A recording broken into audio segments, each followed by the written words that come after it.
Good day everyone, I am Michael, moderator for this webinar. I welcome everyone for today's webinar, which is the new Cybersecurity Final Guidance, QMS and Submission Requirements. It's my pleasure to introduce our presenter for today, John E. Lincoln.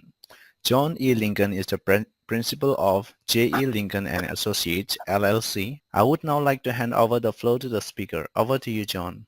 Oh, thank you, Michael, and thank you all for attending. We're going to be talking about cybersecurity. That's a hot issue with the FDA, and it's a hot issue with industries across the world right now because it's a growing problem. But the FDA is concerned with the compromise on the hospital and health chain. So we'll be covering some of the latest information in this presentation, as well as what's one of the latest documents from the FDA on what's to be included in a submission to the FDA for a device under 510K or PMA or de novo or IDE in terms of addressing cybersecurity. Cybersecurity applies when a device or a system or production equipment or test equipment, quality management systems that are electronic can be or are accessible to the internet, to the cloud. So we'll be looking at the cybersecurity issues. Primarily, that's where the focus will be. We will discuss 21 Code of Federal Regulation Part 11. And that by extension, that would apply to Annex 11 overseas to some degree. Code of Federal Regulation means it's law. So when we talk about the GMPs, they're under 21 CFR, might be 820 for devices or 210, 211 for pharmaceuticals, and so on. That's law. Guidance documents are not law, but they reflect the FDA's current interpretation of the law. And there are some cases where you ignore the guidance documents, you won't get your device reviewed by the FDA. And this would be the case when we talk about submission requirements. That's in a guidance document, but if you don't do it, you will be you'll get a refuse to accept if you're sending in a device for a review by the FDA. We will talk about a standard, IEC 62304 for software, NIST recommendations, National Institutes of Standards and Technologies. The FDA has adopted that. It's very generalized. What we'll talk about here are some of the general requirements and some of the specific ones as well. But this is kind of a subject that is somewhat negative, I hate to say, because really most of us in industry are playing catch up. The ones that are really ahead of the game or ahead of the curve are the ones developing the techniques to get people to click an unauthorized link or inadvertently download malware. So we'll talk about some of the common approaches that can prevent this. Updates are reactive. Software patches are reactive. And we'll talk about validation of this information because more and more, as I mentioned, this has to be part of your software hardware validation. And generally, if you're using the IQ, OQ, PQ type of format for validation, cybersecurity, Part 11, I generally put that in the OQ section to make sure the systems are there and they work and they don't do anything they shouldn't do. I don't need to challenge them under different circumstances, although in some cases I may want to do that with various hardware platforms, in which case each hardware platform would be a PQ by which I would check that out. So we'll look at all of that, and then we'll spend a fair amount of time on submission requirements because this gets into a new guidance document from the agency that reflects basically their most current thinking and some of the approaches they want to see in a submission. So even though we'll consider it as a guidance document where it flat out says this is not law and implies it's voluntary, for submission, it's anything but voluntary. So let's look at some of the background on cybersecurity regarding the FDA. And a lot of this is replicated over in Europe. Some guidance documents that we considered. Now the focus is on medical devices. Now another problem is BYOD, bring your own device. So here the top line is the key point about cybersecurity. If it can be or is connected to computer networks, then you have to address cybersecurity. Now the FDA basically wants you to work with cybersecurity through your quality management system. This one here references the cybersecurity framework. Now in any kind of testing, we do not test into compliance. That's a violation of the GMPs.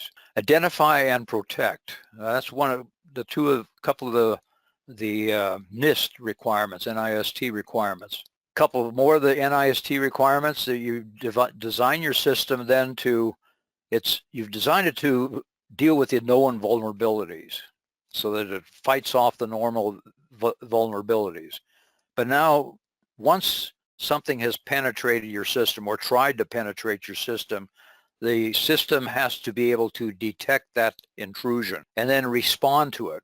And then it has to, whether it requires manual intervention, which it may, or some kind of electronic intervention, that has to be able to recover. What are the known vulnerabilities and what are the potential vulnerabilities? So you notice the requirement for this, risk analysis under a document, because we're talking about patient risk, and that's the key thing. That's the bottom line as far as the FDA is concerned. The critical components of such an analysis must be, so documentation, you have to do hazard analysis and risk management. Risk management includes hazard analysis. So the summary of how you will maintain this through the life cycle of your product, which you're expected to do as a manufacturer, not expecting the vendor or the client to do that. And you notice here, phishing tests should not be one-dimensional. Patches, that will be understood. Through the life cycle of a product, you're going to have patches. And you notice here, FDA review is necessary when a change or modification could significantly affect the safety and efficacy of the medical device. And all must be verified, regression tested, validated. Training, that goes without saying. Now, training is sometimes given more credit than it is due. Anytime you do changes to software, it requires validation. That's under the GMPs. Common vulnerabilities and exposures. These are common vulnerabilities from 2020. This particular vulnerability was identified as number 604 in the year 2019. Here's another one, 2020, 4006. That's a sequential number. I'm just showing this to show you this resource. And the last one I have here is 2019, and you notice here 19,781. Some examples here, 2018 there were 29,562 breaches. I'm not going to go in a lot of definitions here. Then you have all those requirements. You pull out the requirements dealing with installation, and this is a structure of the format that I generally use for a protocol. Here's an example of an IQ in general. Here's an example of an OQ. Here's an example of a PQ.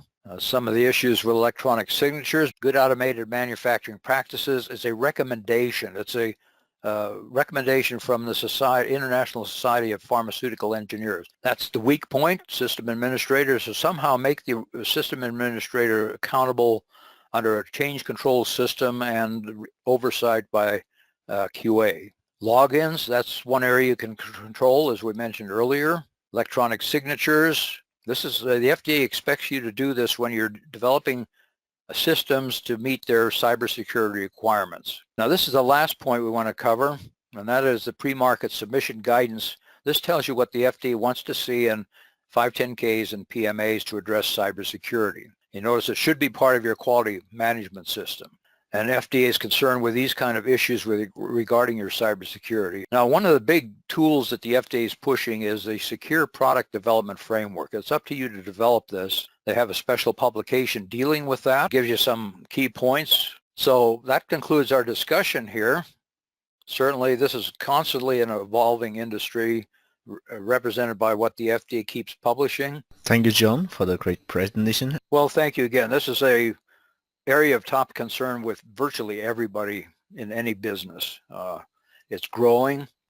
It's very profitable for people that are doing the attacks. As long as it's profitable, there's going to be people doing it. Nation states are doing it for political reasons as well. And so all of this creates problems. The electric grid is under threat in the U.S. There's been some hacking of that in the news within the last year or two, and so on. So everywhere you look, everything more and more is moving to the cloud or the electronic controls. It's simpler for many areas, but it brings with it added problems. You know, when you've gone from paper-based checking systems and that to electronic banking, that it's easier in many respects, but it's not really as secure as the old paper system was in many areas. And it's too readily accessible to others because it is on the cloud. Well, the same is true with medical information where the FDA is concerned. They're trying to get more and more handle on it. The more they do, the more guidance documents we'll see coming down the pike. And many times the draft guidance turns into pretty much a similar version for the final published guidance document. But just expect more of the same. Unfortunately, it's a growing field. That does conclude the session for today. Thank you everyone for participating. You may all disconnect now. Have a great day ahead. Bye-bye. Yes, thank you, Michael.